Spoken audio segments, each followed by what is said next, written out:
Buenas noches a todas y a todos. Muchas gracias por estar aquí presentes en medio de esta tormenta que siempre pues, puede complicar los movimientos en una ciudad como esta, pero pues tenemos la facilidad también de lo virtual, pero también la gracia, el gusto de podernos encontrar quienes sí estamos aquí, ¿no? Creo que también estas cuestiones híbridas nos dan esa posibilidad. Pues mi nombre es Elías González, soy el autor de este libro, Religarnos, más allá del monopolio de la religión. Por si estaban esperando la presentación de otro libro, esta no es la sala, se tiene, como dicen en los aviones. Publicado por la editorial Kairos y distribuido aquí en México por Nirvana Libros, a quienes también les agradezco mucho todo el esfuerzo que tiene que ver con esta presentación y las otras cosas que estamos haciendo. Me toca a mí abrir un poquito con algunas palabras antes de pasarle el micrófono primero a Mariana, que estoy muy agradecido porque aceptaste la invitación, y también a Rafa, ¿no? Que bueno, yo soy el más interesado de que yo me calle y hablen ustedes. Solo quiero pues sí mencionar algún contexto del libro que tiene en realidad. Es el segundo de una trilogía. El primero es este, que se titula El dinamismo místico, mística, resistencia epistémica y creación del mundo nuevo. Esta es mi tesis de maestría, donde abordo la mística como un saber contrahegemónico. Ese es un poco el esfuerzo que yo estoy trabajando, y es una línea, digamos, Religarnos es el segundo, en donde lo que tienen en común es el proceso de pensar desde la intersección entre filosofía, mística y política, ¿no? Y eso es lo que estoy intentando hacer, y pues vendrá un tercero, ya hablaré de eso al final, pero por lo pronto sí quería como contextualizar Religarnos dentro de este proyecto literario o de pensamiento también como más amplio, ¿no? Y nada, pues yo con eso iniciaría. Esa sería la dinámica. Hablaría Mariana, después Rafa, yo cerraría, y seguiríamos con algún diálogo con ustedes, ¿no? Pues adelante, Mariana, gracias. Sí. Muchas gracias. Pues antes que otra cosa quisiera agradecer de verdad por la invitación para estar en este espacio. Para mí es un honor y un gusto inmenso compartir este diálogo. Y pues antes de iniciar con algunas reflexiones que me surgieron mientras leía, quiero hacer dos advertencias. La primera es que este es un tipo de aproximación con la que no estoy familiarizada.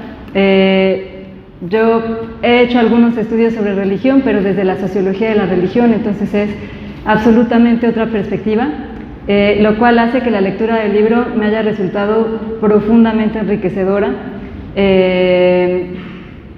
Y la segunda advertencia es que precisamente quizás por no estar familiarizada con esta perspectiva, me llamó mucho la atención que el libro trata temas que me parecen no solamente interesantes, sino además absolutamente trascendentes para pensar y para tratar de relacionar estas reflexiones con nuestra vida cotidiana. Entonces, mientras yo leía, me parecía que a pesar de que son reflexiones muy abstractas, muy complejas también, sobre temas que son igualmente complejos, la redacción es tan amigable y tan sencilla que de verdad, aunque no nos conociéramos antes, yo sentía como que estaba platicando con alguien, ¿no? Y como que en esa plática o en ese diálogo también al momento de leer, me sentí identificada con muchas inquietudes, me sentí identificada con algunos referentes que se usan a lo largo de la obra, y me parece que eso hace de la lectura no solamente una experiencia sencilla, sino además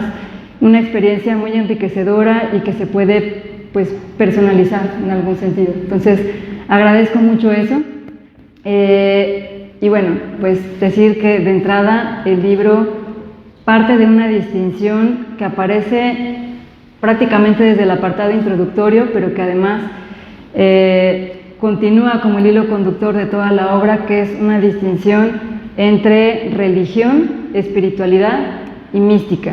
Y ahí esa fue la primera explosión mental que me provocó el libro, porque en ciencias sociales solemos pensar en la religión pues a partir a veces de definiciones esencialistas, otras veces a partir de definiciones funcionalistas, es decir, qué funciones cumple la religión, qué efectos sociales tiene, cómo se puede ver lo religioso más allá de lo que Durkheim llamaría lo sagrado para pasar a lo profano.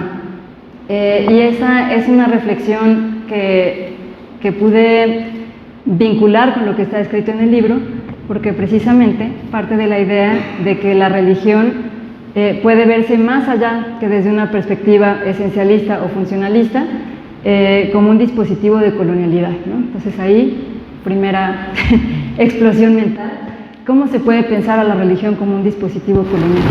Y entonces lo que hay en la obra es un análisis muy minucioso de cómo la religión se puede vincular con lo que el autor llama la artificialeza, es decir, como una serie de fantasías que enajenan, pero que no se vinculan solamente con el más allá, sino, en palabras de Elías, con el más acá, ¿no?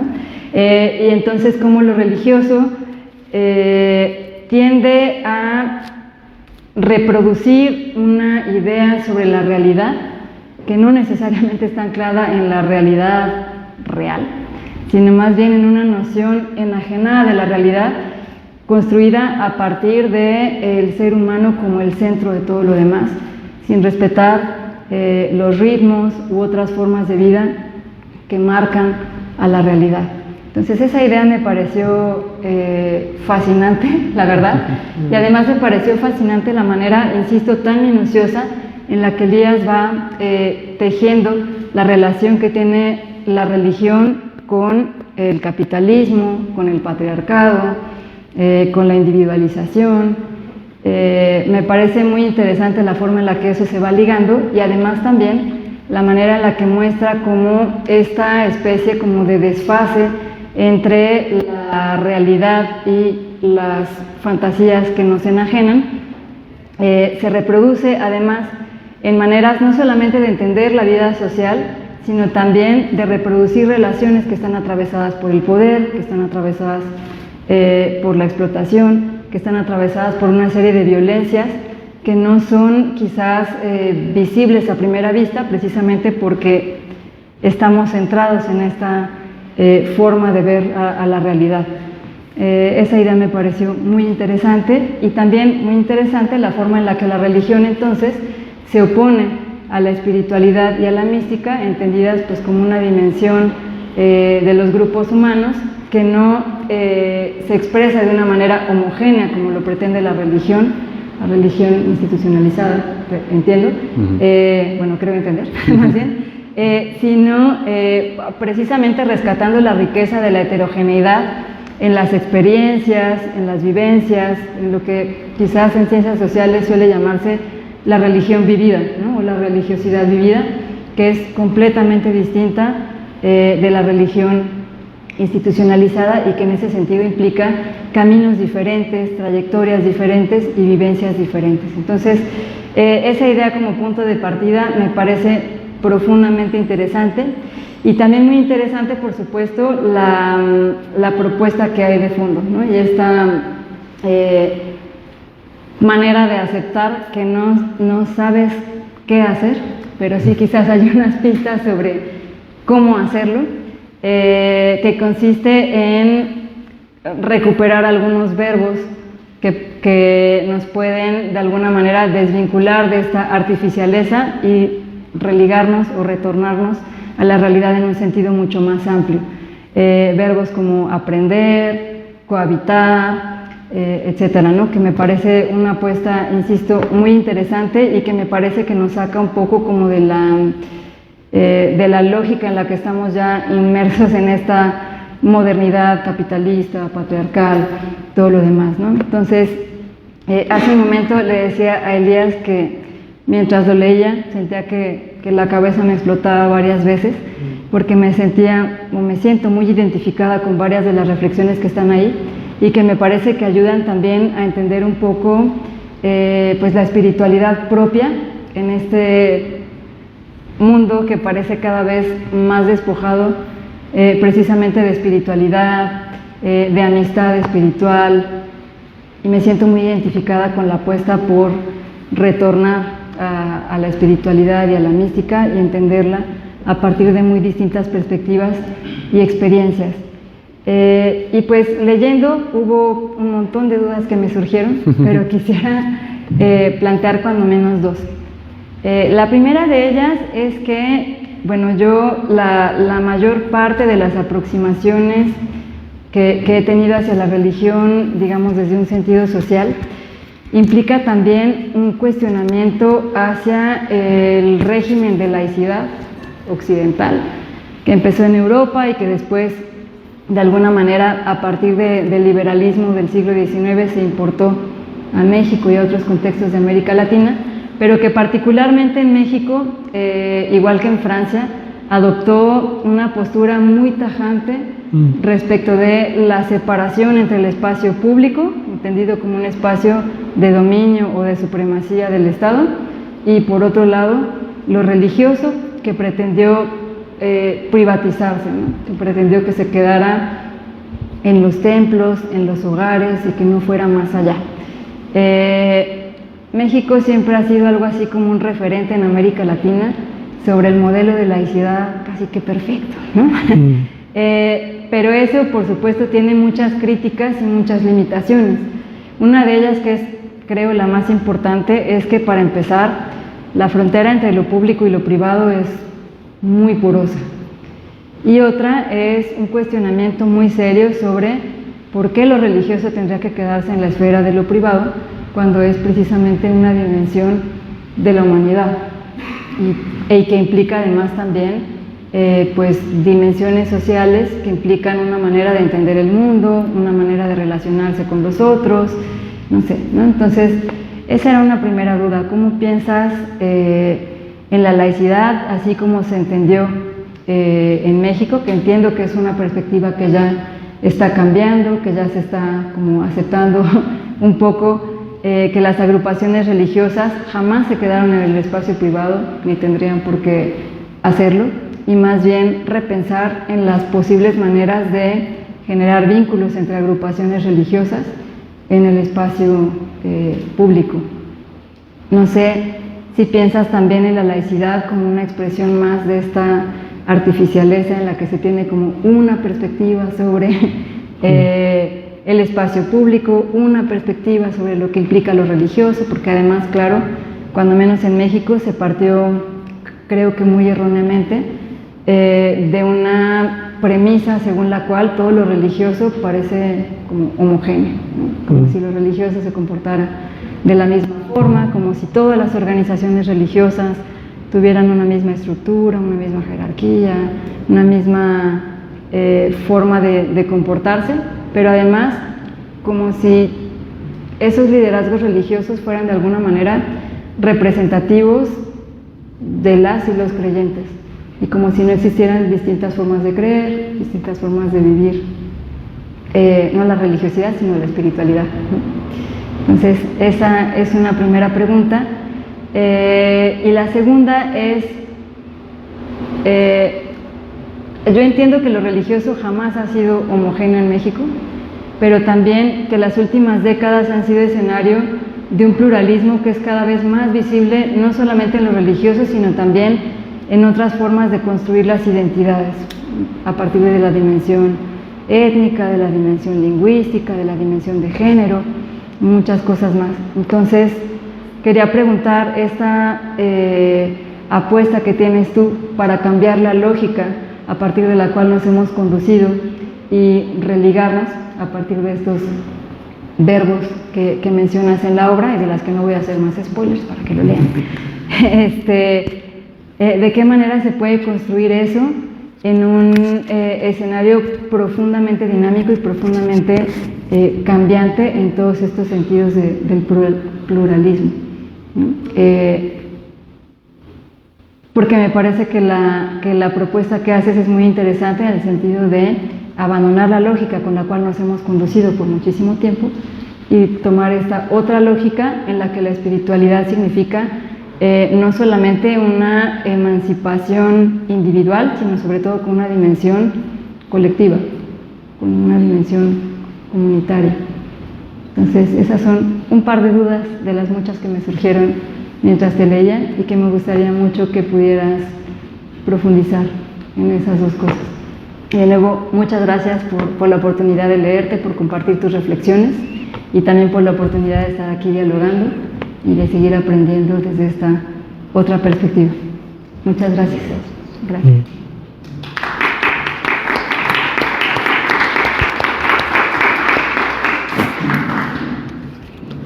Bueno, pues buenas tardes, bienvenidas y bienvenidos a quienes quisieron venir hoy a acompañar a Elías y también a quienes nos están viendo desde el internet. Yo estoy muy contento de estar acá celebrando la salida del libro de Elías y también contento porque la participación de Mariana pues ya es una primera invitación al diálogo, ¿no? Y creo que en el contexto de la salida de ese libro esa invitación es muy importante porque va de la mano de algo que está muy profundamente en el libro, en cuanto a los contenidos del libro, pero también en la forma de escritura. Hace rato, antes de empezar, le preguntaba a Elías cómo conciliaba él la vida académica con este tipo de escritura. Y bueno, me empezó a platicar algunas cosas que a lo mejor no es el caso contarlas acá, pero lo preguntaba porque creo que el mundo académico y los estudios sobre la religión, que son distintos, ¿no?, a lo que está haciendo Elías, digamos, los estudios especializados sobre la religión, han heredado como del mundo académico y de la ética individualista que lo sustenta, una forma de hablar que supone que quien está hablando habla siempre en el vacío y en soledad. Y el libro de Elías no está escrito así, es un compendio de voces, de preguntas, de ecos. Tiene, digamos que la amistad es al mismo tiempo un tema y parte de un método, de una forma de pensar en común. Y de tejer las voces, de mostrar los desacuerdos, ¿no? Y eso está vinculado, digamos, muy íntimamente con el corazón del libro, que es un alegato en contra de la religión como sustantivo y a favor del religarnos como una experiencia constitutiva, una invariable de lo humano. Y es un libro que también tiene mucho autobiográfico, ¿no? Comienza con una anécdota en la que yo me identifiqué también. Tú hablas de cómo estás conversando con un amigo después de haber pasado el prenoviciado jesuita y cómo ambos por distintas razones han decidido no continuar en ese camino. Y hablas de cómo en esa conversación descubriste que lo que tenían quienes avanzaban en ese camino y que ustedes consideraban necesario recuperar era que vivían en comunidad. Y que en esa experiencia latía, digamos, el potencial que hacía que muchos tomaran esta radical decisión de vivir en una institución con la que por otro lado pueden llegarse a sentir muy incómodos, ¿no? Y que eso era lo que había sido expropiado y que era necesario recuperar, ¿no? Y el libro va, al mismo tiempo que va desarrollando una argumentación muy abstracta, va destilando anécdotas personales, huellas de encuentros, de viajes, de aprendizaje. Y esas partes a mí me parecen muy ricas porque ayudan a entrar y al mismo tiempo van dando cuenta de la necesidad, ¿no?, de preguntarse por determinadas cosas. Y también, y eso se vincula también con el tono del libro, que yo creo que es un tono esperanzado, pero que también tiene un cierto sabor de ajuste de cuentas y de rabia justificada, ¿no? Porque el corazón del libro tiene que ver con una denuncia de la complicidad de la religión en cuanto a dispositivo, digamos, de poder, en el sostenimiento de las estructuras de destrucción que han construido el mundo en el que vivimos.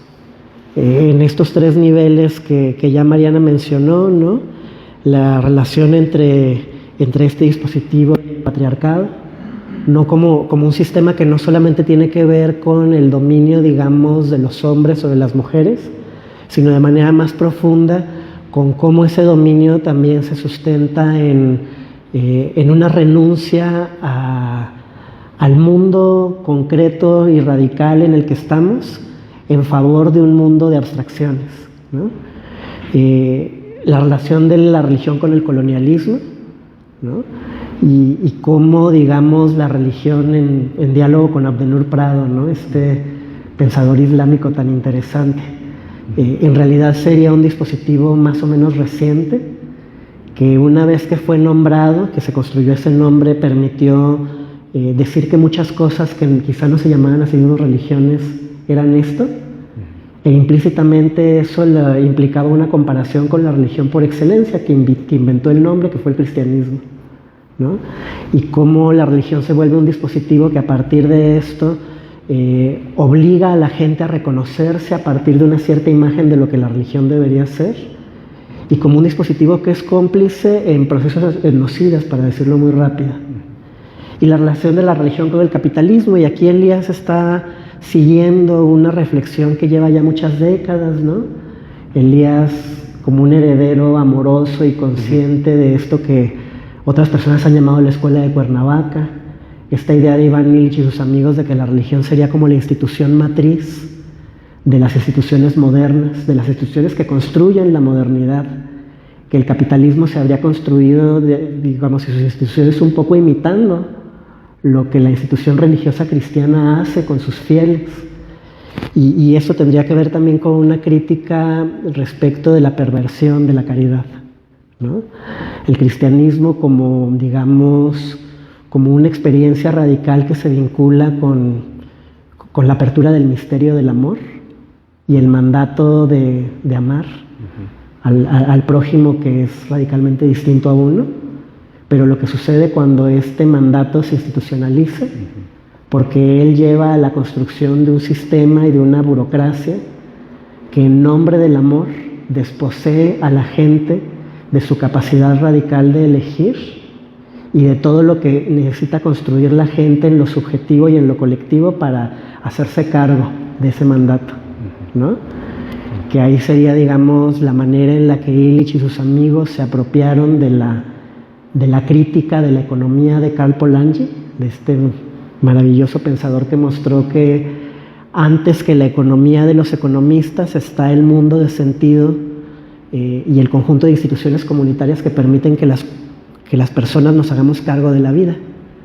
Y conforme el mundo se va economizando, lo que va ocurriendo es un proceso de desposesión de las capacidades que permiten que nos hagamos cargo de nuestra vida. Y ahí estaría la religión como el dispositivo por excelencia que va logrando esto y que de alguna manera justifica la violencia que va implícita con la destrucción de estas formas de vida.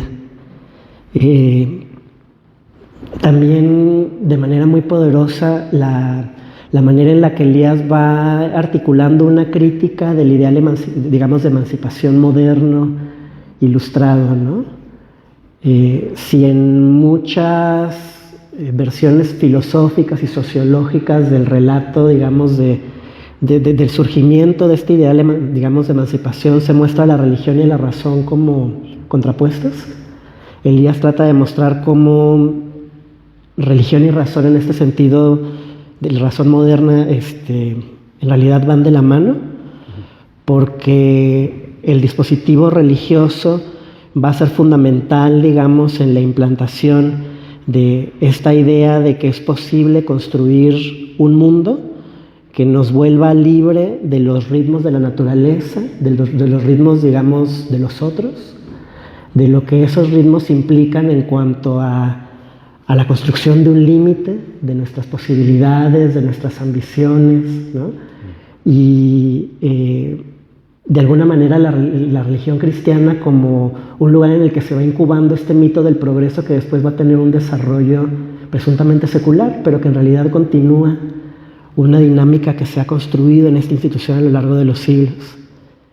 Y esta idea de artificiales a la que Mariana ya aludió, la idea de que hay implícita una teoría como de la ficción en el libro de Elías, de la fantasía, decía Mariana.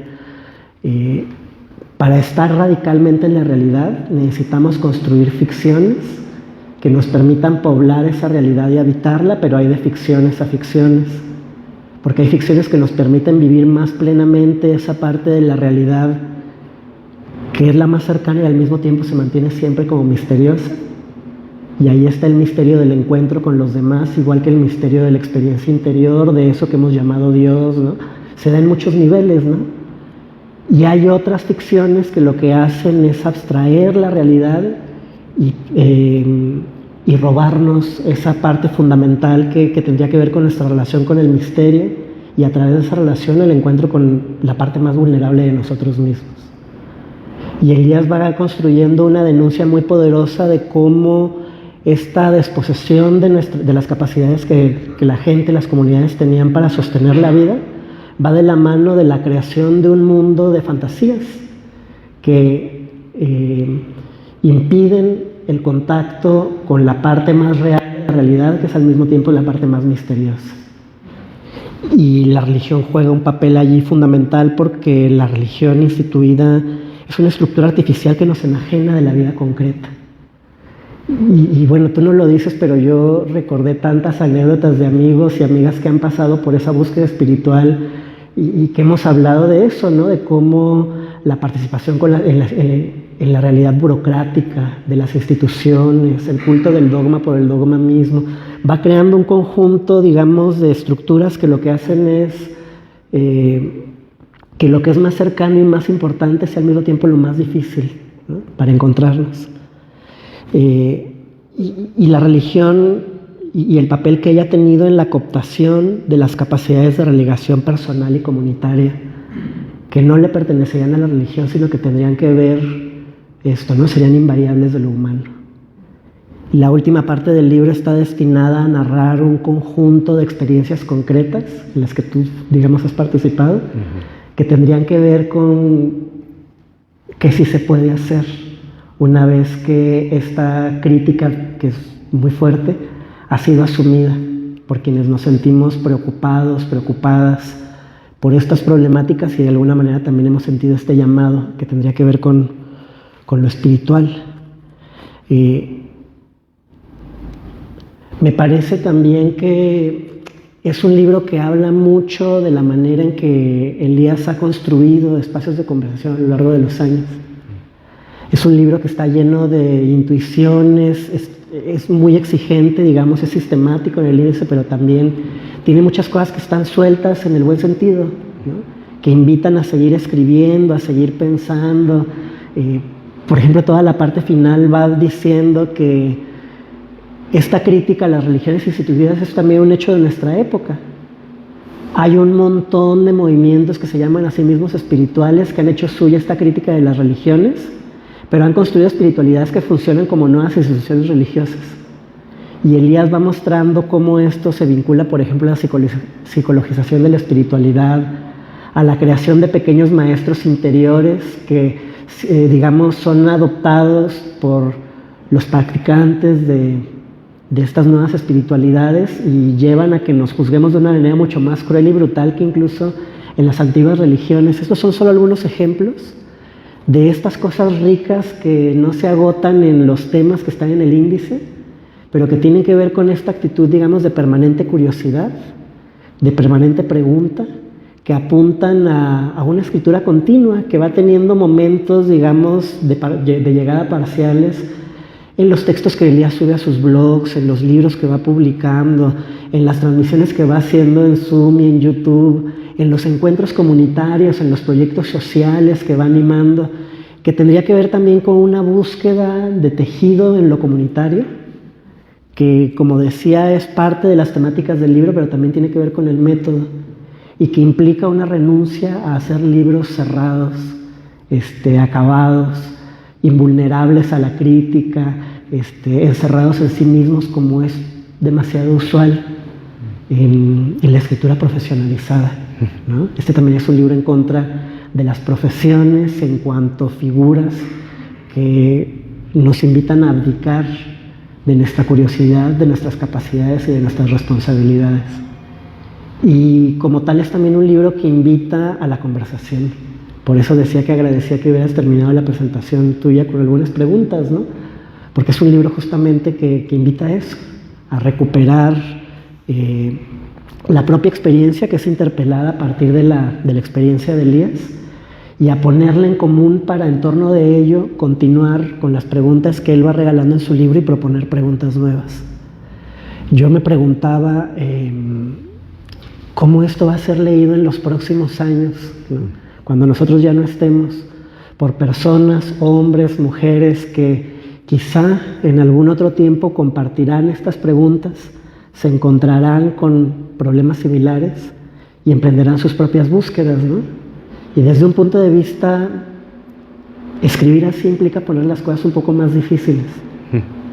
Porque uno a partir de esto dice, ¿cómo? Pero esta palabra seguramente él la trabajó en otro lado y hay que ir a buscar el blog, hay que ir a reconstruir estos pequeños encuentros que tienen que ver con la lógica de lo pequeño, que es una lógica de la que Elías va construyendo una alabanza a lo largo del libro, al mismo tiempo que va enunciando esta crítica.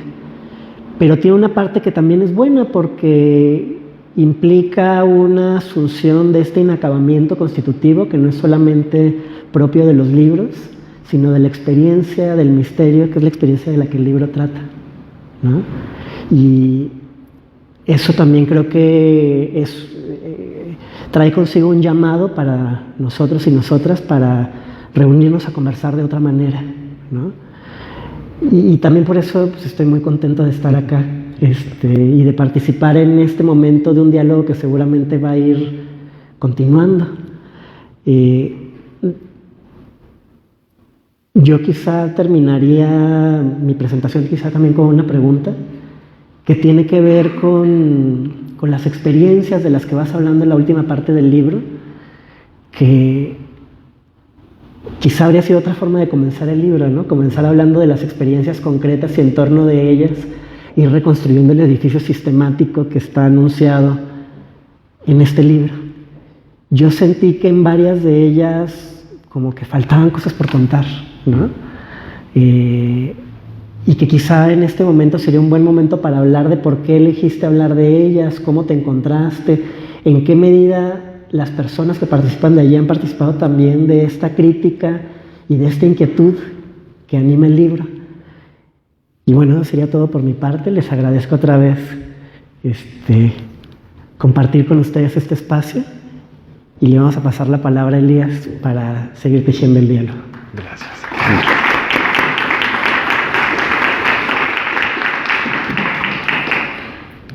Muchas gracias, Rafa, de verdad por tus palabras, también de nuevo a Mariana. Pues la verdad es que me dejan muy conmovido, ¿no? Para mí es también algo nuevo. Empezaría diciendo esto, ¿no? Yo me ha gustado escribir toda la vida, desde que soy niño, pero siempre había estado en otras cosas, ¿no? En las comunidades o moviéndome, y escribía algunas cosillas, publicaba en internet, gente me animaba a hacer alguna cosa, pero pues nunca tuve la autoestima ni el tiempo para... Y la pandemia dio la oportunidad para hacer, y esta es hija de la pandemia, este libro es un hijo de la pandemia, en el sentido de posibilidad de escritura, ahora sí como se dice de manera elegante, de horas nalga, para poder elaborar algo, pues que al final son casi 500 páginas, ¿no? Perdón por la extensión. Y cuando uno escribe y ya sale, de pronto es como que escuchas y las preguntas es un poco es como, respóndamela tú, ¿no? Porque yo también la tengo y no... Como que hay como una suerte de distanciamiento del libro en el que ya no sabes, o sea, no sabes qué va a suceder, ¿no? Con él, y qué va a producir, qué no va a producir, en el sentido de provocar. Y eso siempre para mí es como parte del misterio de la escritura que me conmueve mucho, y escucharles pues va por ese lado. Sobre todo porque en efecto el método que es espontáneo es el de la amistad, ¿no? Como bien lo decía Rafa, este es un texto que nace de ahí, y voy a ir entrecruzando comentarios y preguntas de manera un poco desordenada. Una de las experiencias que yo recupero en este libro, que aquí está Héctor, gracias por venir, se llama Spiritual and Theological Mutual Accompaniment, o Mutuo Acompañamiento Espiritual y Teológico, que llevamos ya varios años trabajando y que nos damos acompañamiento espiritual, distintas personas de distintas tradiciones, que caminamos distintos rumbos, pero que tenemos en común el trabajo en alguna esfera social, llámese las comunidades, los pueblos, la diversidad sexual, los feminismos, etcétera, ¿no? Impulsadas, o digamos lo que nos mantiene en buena medida es la experiencia de fe, si le podemos llamar de una manera, la experiencia espiritual, la profundidad de conectarnos ahí con eso. Y como parte de esta metodología que seguimos es que cada proceso que hacemos se invita a que cada quien vaya gestando una cosa que le llamamos la intuición liberadora. Una intuición liberadora que surge a partir de todo un proceso que vamos trabajando. Religarnos es una de mis intuiciones liberadoras que surgió en uno de estos procesos con gente de muchas partes del mundo dialogando durante varios meses, presencial y virtualmente, en donde nos acompañamos todo lo que traemos de toda nuestra vida anterior, ¿no? Entonces, lo que yo venía trabajando en el otro libro que les mostré, ¿no? El dinamismo místico, ahí donde yo llegué a esta noción del religarnos, que fue en paralelo, ¿no? Este libro se escribió en paralelo con varios de estos procesos de este grupo que les estoy mencionando. Y entonces surge la idea del religarnos. ¿Qué aconteció un poco y qué hay detrás? Y es el tema de la escuela de Cuernavaca, que es uno de los nombres que se les da, puede estar entre paréntesis, pero se trata justamente de este personaje, Iván Illich, que habitó en Cuernavaca en la década del 66 al 76, creando el CIDOC, el Centro Intercultural de Documentación. Posteriormente dejó México, regresaba, pero bueno, el CIDOC fue esa década, una década bastante importante que fue parte de una suerte como de edad dorada de Cuernavaca, en donde estaban ahí Erich Fromm, iba Paulo Freire, ¿no? O sea, es decir, estaba ahí, ¿no? Como mucha crema y nata del pensamiento crítico de la época. Y entonces se habla de que en ese momento se estaba gestando un pensamiento crítico bastante potente, a la altura, digamos, por eso la hipótesis, entre otros, de Humberto Beck, que le mando saludos, para hablar de una escuela de Cuernavaca en el sentido de que está de la talla de la escuela de Frankfurt, ¿no? Ese es como el objetivo, ¿no? Es decir, o sea, tiene la talla de pensamiento crítico de un Adorno, Habermas y compañía, ¿no? Alrededor de estas nociones, la diferencia es que mientras que la escuela de Frankfurt en general se quedaba como en una crítica un poquito más por ser europeo, trágica, no sé decirlo, o sea, como, lo que hacía la escuela de Frankfurt está tan enraizada en el sur, pues es que veía un hervidero de alternativas bien interesantes que eran incapaces de acontecer en Europa de la posguerra, ¿no? O de la guerra, inicios, digamos, de estos conflictos de los 70s, ¿no? Y que aquí en América Latina, pues era tiempo de teoría de la dependencia, teología de la liberación, Allende, etcétera, etcétera, ¿no? Era una serie de cosas interesantes que esta crítica retomaba, ¿no? Y un asunto fundamental de esta corriente crítica es la crítica a la sociedad industrial como el proceso de la sustantivación de la vida, de tal manera que todo lo hemos convertido en sustantivo. Hablamos de salud, hablamos de escuela o de escolarización, hablamos de transporte, y entonces tenemos que delegar todas nuestras potencias personales y colectivas a las instituciones que en un mecanismo de un círculo vicioso nos van creando a través de, ¿no?, Polanyi, procesos de desencarnación, procesos de individualización sobre todo, con la creación de algo que es absolutamente inédito en la historia humana, que es la noción de individuo, ¿no? La noción de individuo moderno, que es una entidad precaria, totalmente vulnerable en el mal sentido y por lo tanto totalmente necesitada de bienes y servicios, ¿no? Y entonces acudimos a esos sustantivos, acudimos a esas instituciones para que nos resuelvan esas necesidades que son creadas por las propias instituciones, ¿no? Cualquiera podría tener una experiencia directa en esto viviendo en una ciudad como la actual. Es decir, ese es el tema del monopolio radical, ¿no? Que es el que estoy yo recuperando, que es cuando estos ámbitos adquieren el monopolio radical. El monopolio radical no es el monopolio que tiene la Coca-Cola en los refrescos o que la Volkswagen es la marca que más vende. Es el monopolio que tienen las bebidas azucaradas frente a cualquier otro tipo de bebidas. Es el monopolio que tiene la escuela y la noción del currículum que nos ha metido el chip, que es la única manera de aprender, cuando aprender es lo único que hace el ser humano durante toda su vida. No hace absolutamente otra cosa más que estar aprendiendo las 24 horas del día, sobre todo cuando estamos chiquititos. Lo mismo la salud, ¿no? Y entonces la verbalización de la vida tiene que ver con ese esfuerzo de volver a recuperar la potencia personal y colectiva para básicamente hacerse cargo de la propia vida, ¿no? En persona y en colectivo, en comunidad, ¿no? Volviendo a las propias proporciones que son reales, que son concretas, porque el gran problema con estas instituciones es que son absolutamente abstractas, ¿no? Y crean las nociones como población, que es, digamos, la otra cara del individuo, que es la masificación, etcétera, y que son entidades totalmente abstractas de las que jamás tendremos experiencia, como del Estado, ¿no? O sea, ¿dónde está el señor Estado?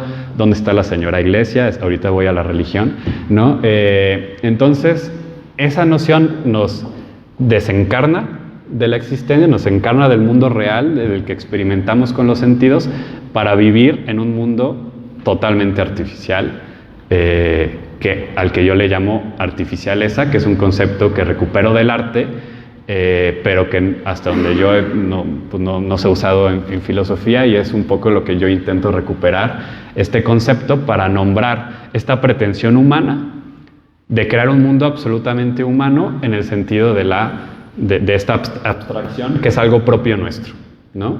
Esta posibilidad que tenemos como especie, por decirlo en estos términos, de tomar distancia de la realidad, crea por un lado pues la noción de la ficción, y ahí, digamos, como decía Javier Zubiri, somos tanto animal de realidades como animal de irrealidades, porque la única manera nuestra de aproximarnos a lo real es a través de la narrativa, ¿no? O sea, de crear irrealidades para poder manejar la realidad, porque Kant, pues no, digamos, esa cosa en sí, pues no, O sea, lo que hay son historias que nos contamos, y eso es lo que experimentamos, ¿no?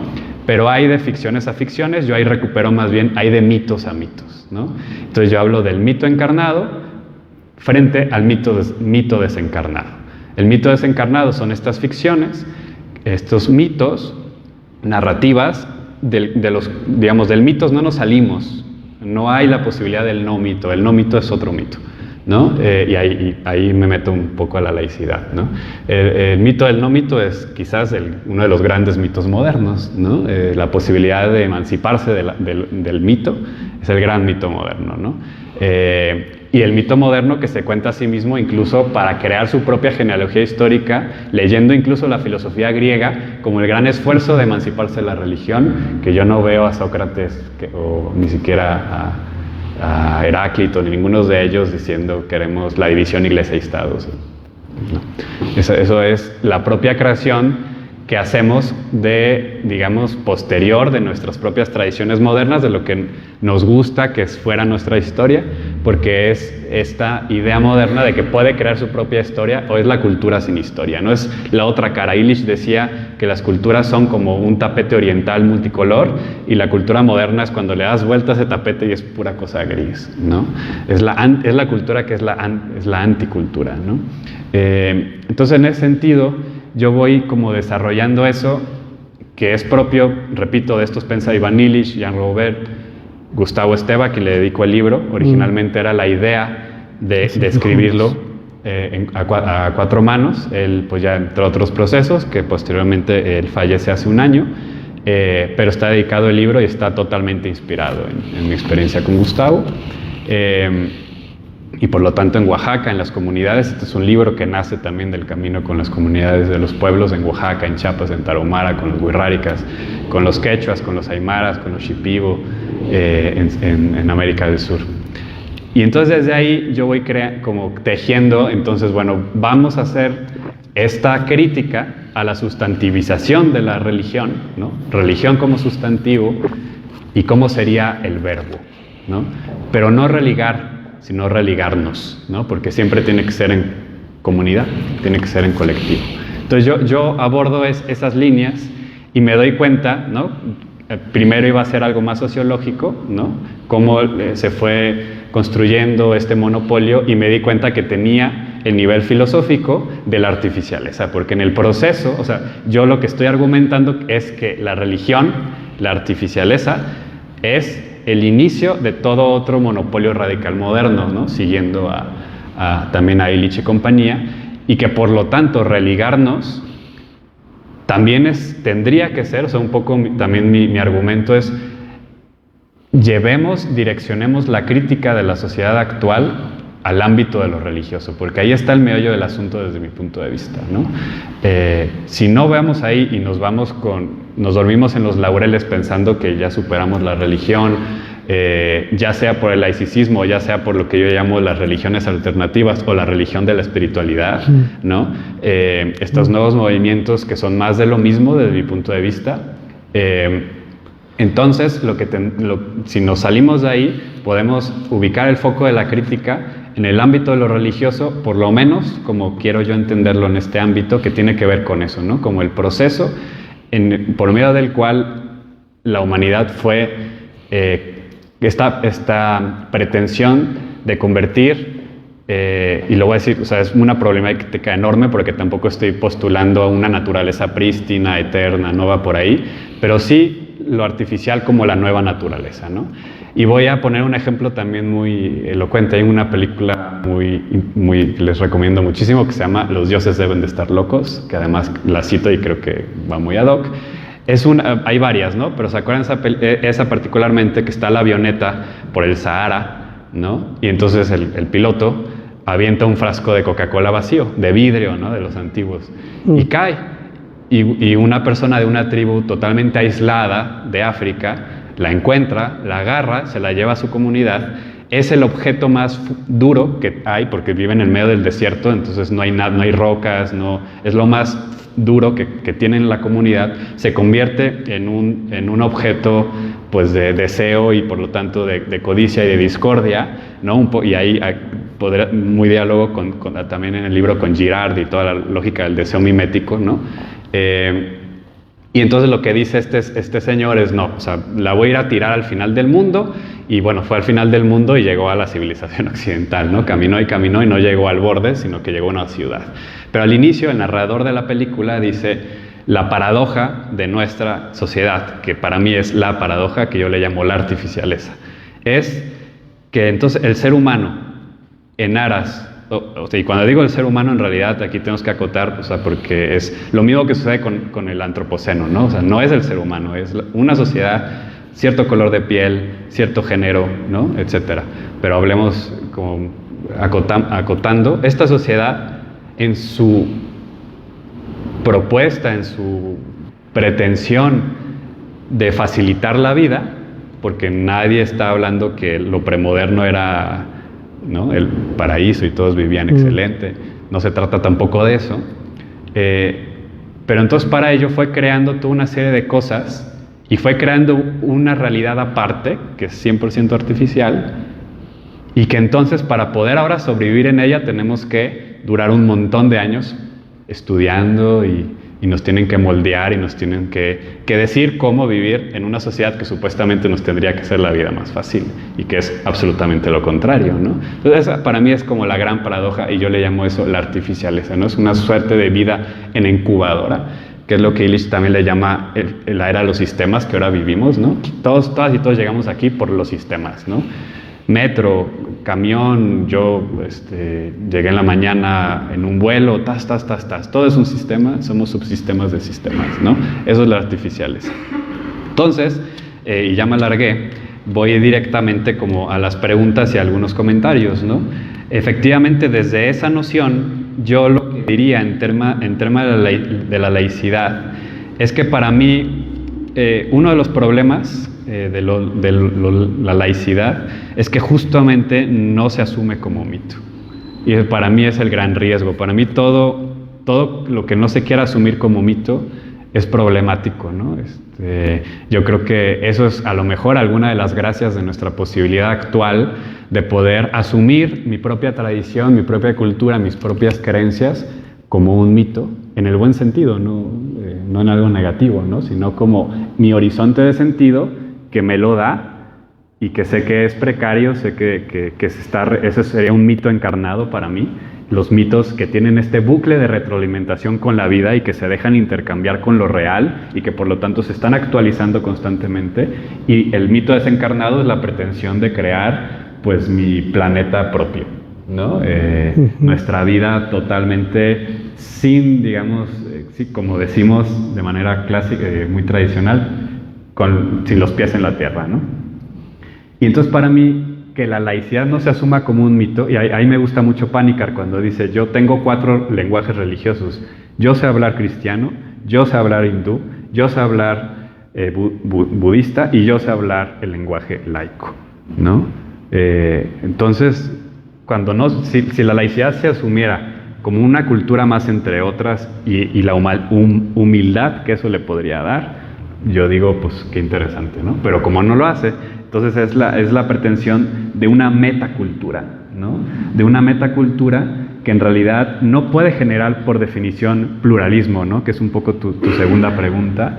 Una metacultura no puede por definición generar pluralismo, lo que genera es multiculturalidad, a la pura y viva imagen del Imperio Romano, con todos sus esquemas de la Pax Romana, que es el mismo esquema de los Estados Unidos, que es, pues aquí todos caben mientras pagues impuestos, mientras te aprendas la Constitución estadounidense, mientras que digas, escuches el himno de la bandera y te pongas a llorar y te indignes y se cae la bandera, mientras rindas este culto religioso a la nación, puede ser sufí, puede ser sikh, puede ser lo que tú quieras, no pasa nada, ¿no?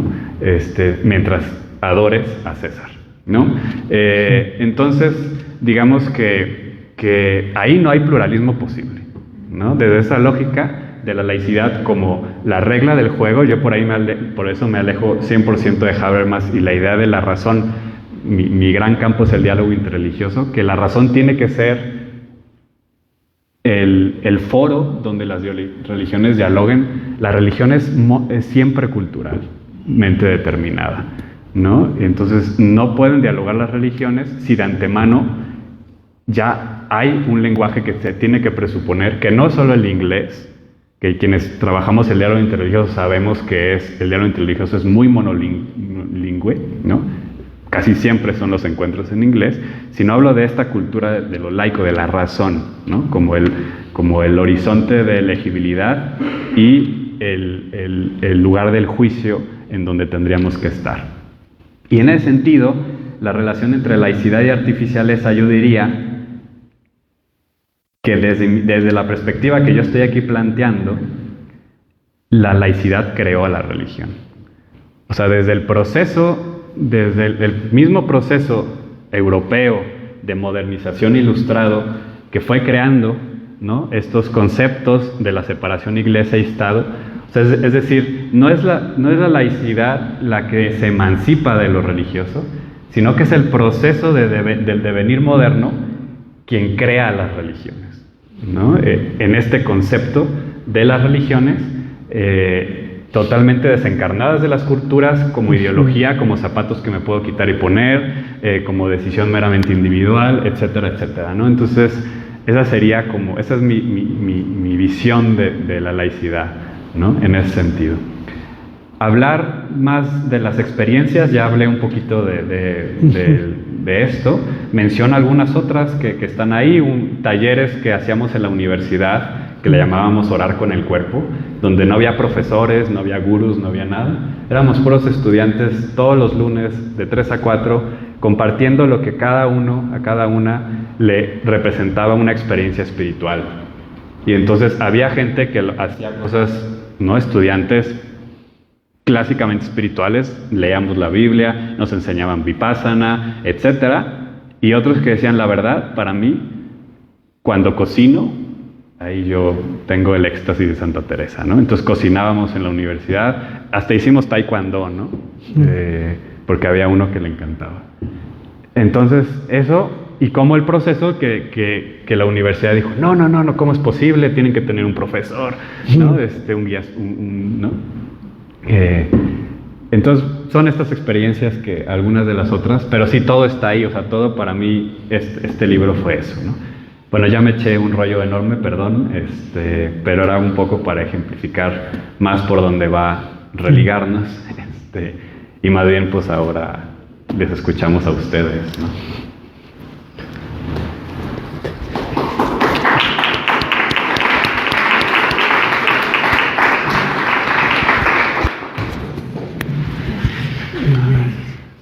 No necesitará.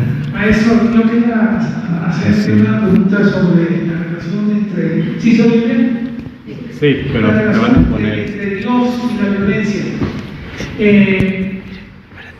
Unos católicos me contaron un cuento, quería saber qué opinan sobre eso, sobre la relación entre Dios y la violencia. Me contaron un cuento que es un cuento muy breve, en 2 segundos se lo digo. El cuento dice así: cuando Dios creó el universo,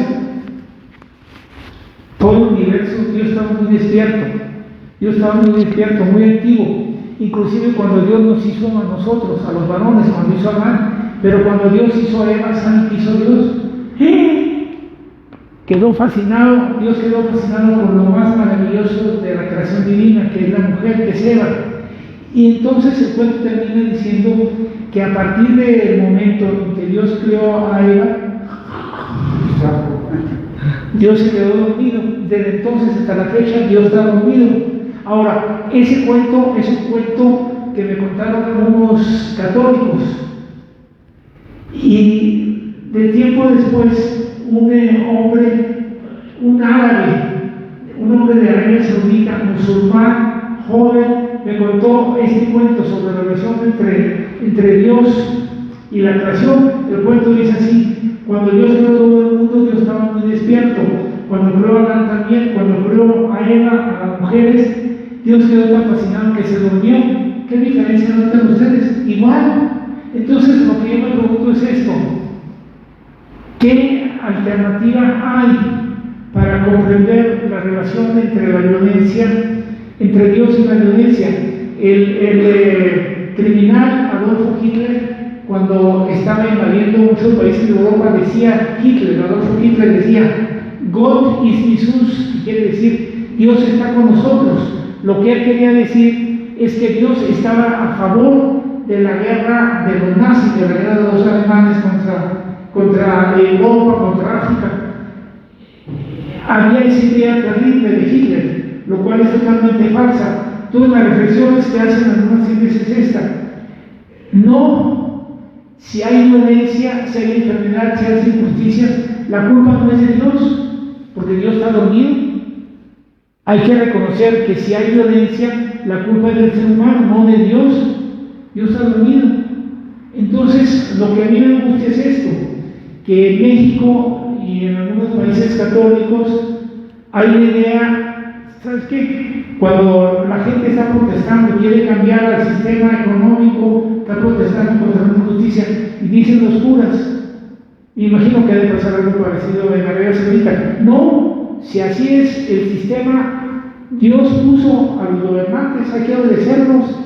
Entonces la religión provoca muchas veces una gran pasividad de la gente. Entonces mi pregunta es: ¿cómo ven ustedes la relación entre Dios y la violencia? ¿Qué alternativas hay para superar esa enajenación de que dicen que Dios quiere que pase esto? Bueno, en el caso de México, un presidente del PAN también decía esto, cuando había una violencia terrible, Felipe Calderón decía, Dios está con nosotros.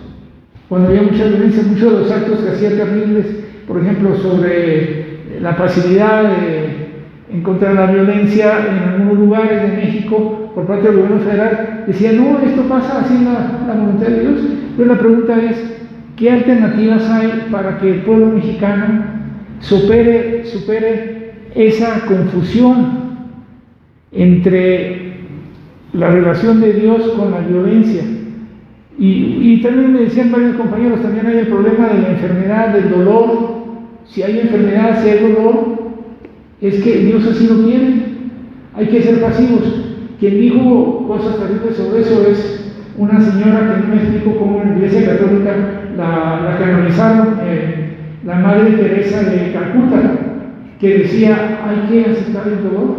Entonces, no entiendo qué alternativas hay desde el punto de vista activo, real, para superar ese problema de la relación entre Dios y la violencia. Muchas gracias. Gracias. Vamos a juntar preguntas y las... Yo le quiero hacer un comentario muy breve. No sé si comprendí lo que usted dijo. Yo debo decir que soy creyente de Dios. Lo digo con convicción, lo digo con gusto, lo digo con orgullo. Y aunque no hubiera libertad de expresión en México, lo sostengo. Creo en Dios. Pero bueno, usted, su planteamiento fue en el sentido de que qué relación existe entre Dios y la violencia.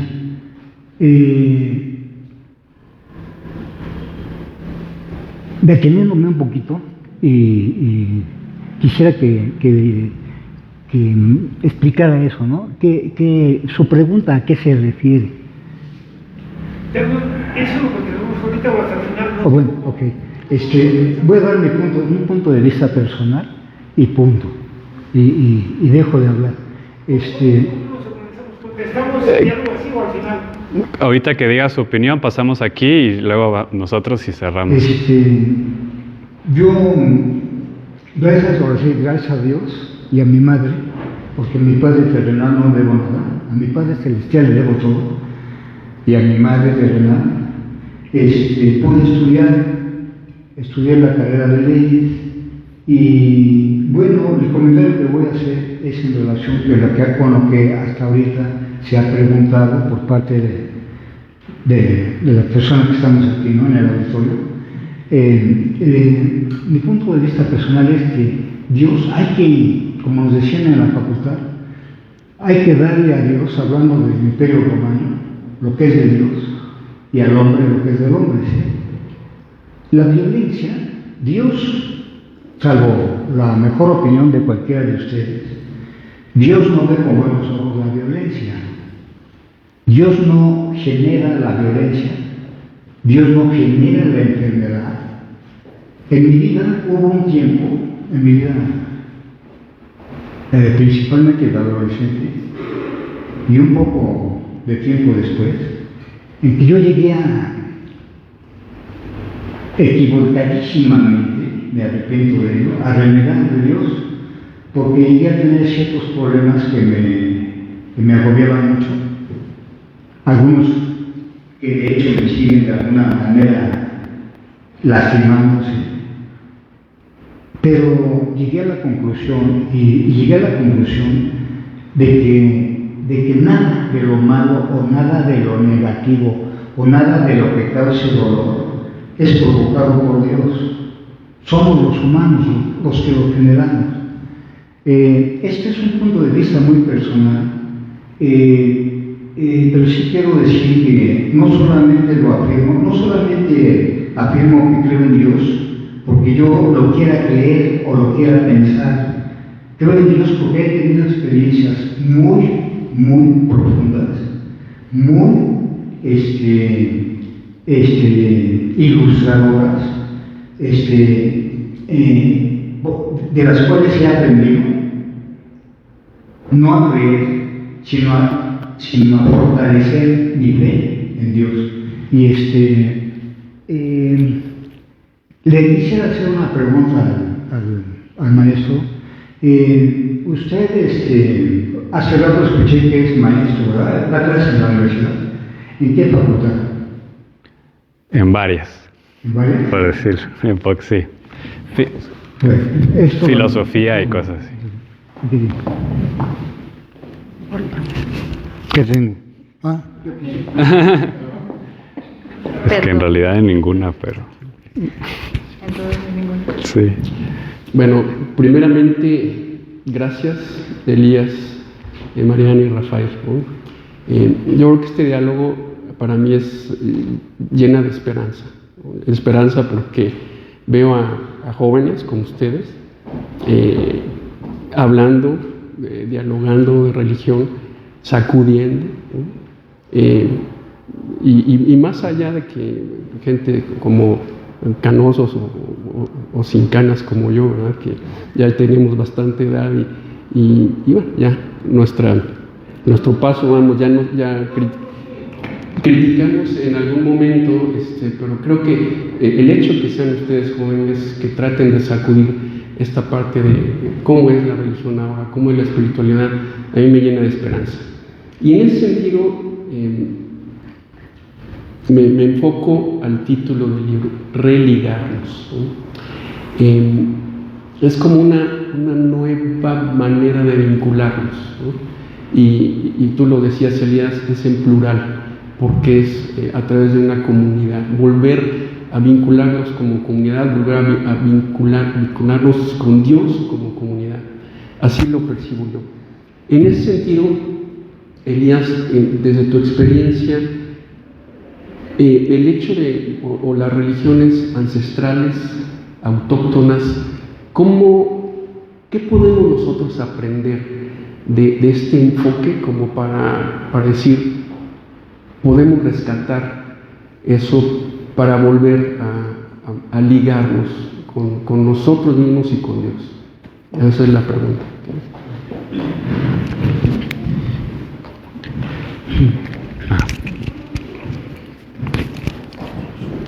Buenas noches. Pues Elías, felicitarte primero por este libro que tengo ya ansias de comenzar a leer, y también felicitarles a ustedes, Rafael y Mariana, por la presentación previa que han hecho. Yo voy a decir una barbaridad, pero bueno, yo iba tomando notas mientras les escuchaba a los tres, y de pronto, escuchándote a ti, Elías, yo me escribí aquí, Elías el Lutero moderno, y sé que es una barbaridad lo que estoy diciendo, porque lo tuyo no parte, digamos, como desde una intención de una reforma de la Iglesia Católica, claramente no, pero digamos como que juego un poco como con esta provocación, digamos, ¿no? Que hago al decirlo de esta manera. Y quizá mi pregunta es, Mariana hablaba, lo buscaré, digamos, lo trataré de entender así en el libro, pero Mariana hablaba como de la religión, la espiritualidad y la mística. Y yo, cuando oigo el religarnos, lo siento más como enfocado desde la parte de la religión, ¿no? Y yo me pregunto si lo que quieres es rescatar la religación a través de la mística y la espiritualidad desprovistas y lejos de la institución. Entonces, como por ahí va un poco mi pregunta provocadora al respecto de esto. Y bueno, después solamente un pequeño comentario.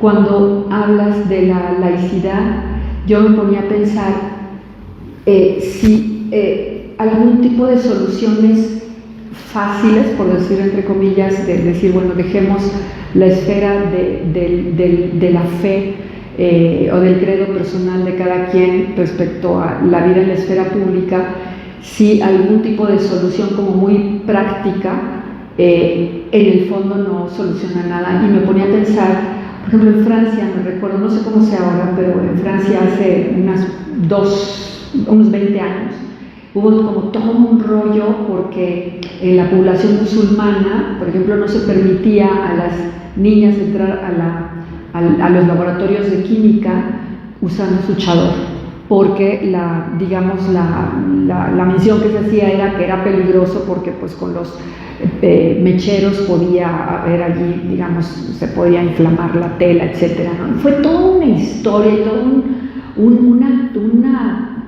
como una protesta, digamos, de la comunidad musulmana en Francia, como diciendo, a ver, tú no puedes impedirme que yo no vaya al laboratorio sin mi velo, ¿no? Y entonces me ponía a pensar en ese tipo de cuestiones que no sé necesariamente cómo quedaron resueltas o si las niñas ahora sí ya pueden ir con su chador a la escuela, pero bueno, digamos a los laboratorios, pero que a veces a lo mejor este tipo de soluciones como muy de tipo práctico, a lo mejor pues tampoco resuelven, ¿no? Así que bueno, pues eran mis comentarios, felicitaciones y con ansias de leer tu libro.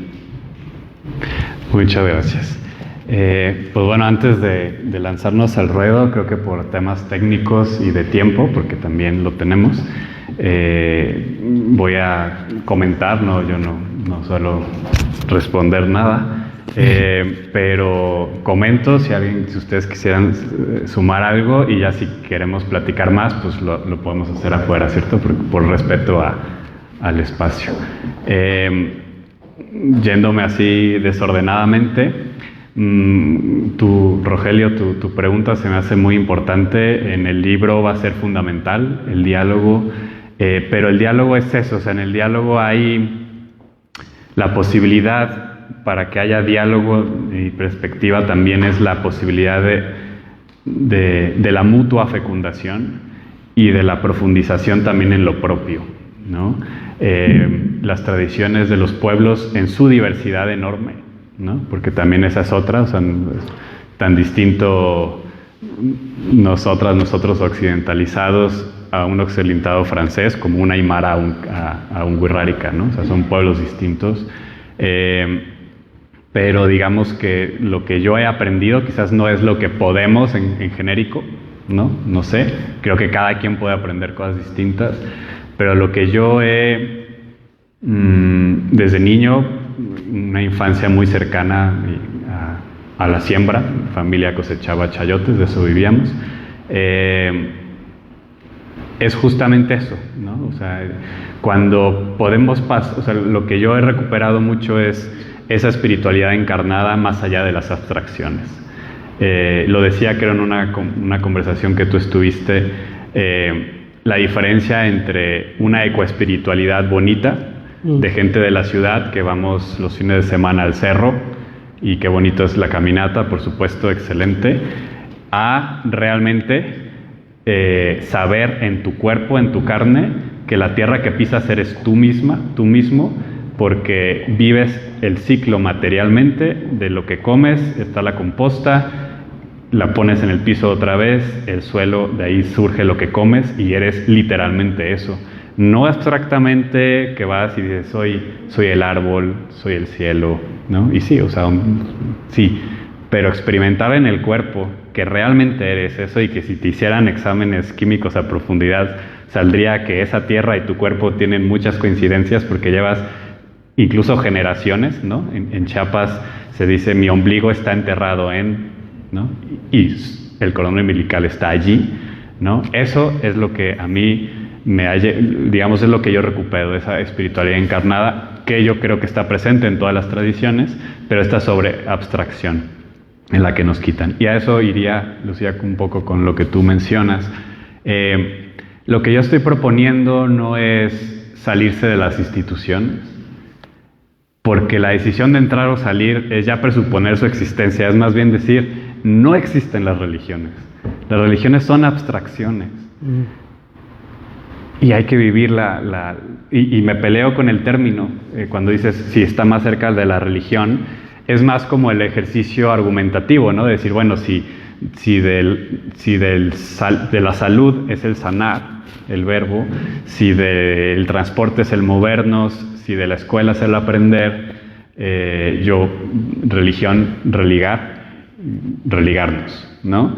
Pero ahí en las primeras páginas me debato, ¿no? Y digo, bueno, es que no me convencen ninguno de los términos, y recupero otros, ¿no?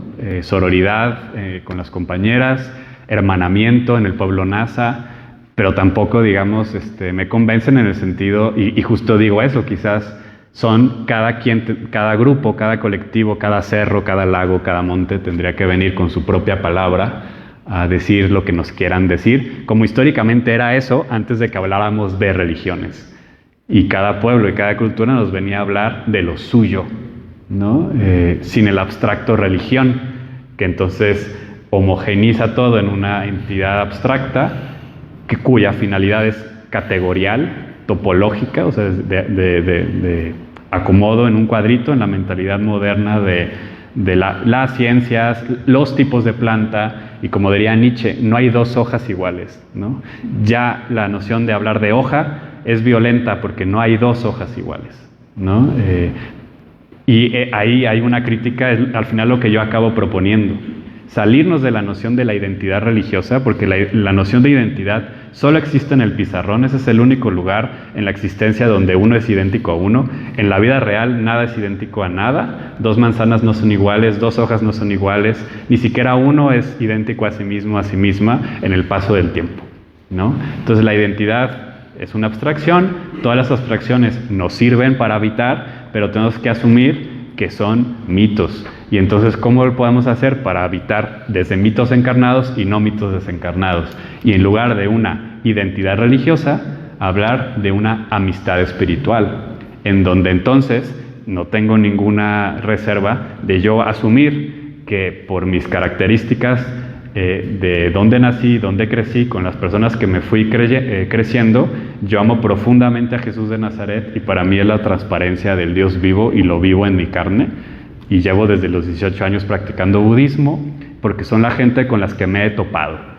No tengo religión, tengo amigas y amigos, tengo comunidad y vamos creando cosas que hemos heredado de personas que tenemos atrás, que nos dan lenguajes, ¿no? Entonces no se trata de quedarte o salirte de la religión, sino liberarte de la noción de la abstracción religiosa para poder vivir en tu propio cuerpo religado, ¿no?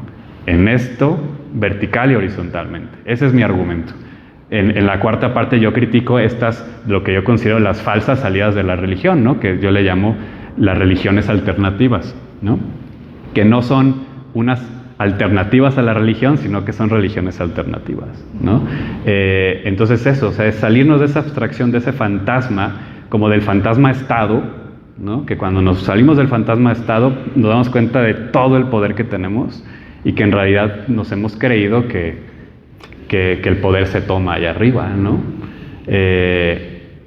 Y todo esto es para debatir infinitamente, ¿no? Pero un poco la propuesta es esa, o sea, cómo nos salimos del fantasma de religión para habitar lo que es nuestro y llamémosle como lo tengamos que llamar.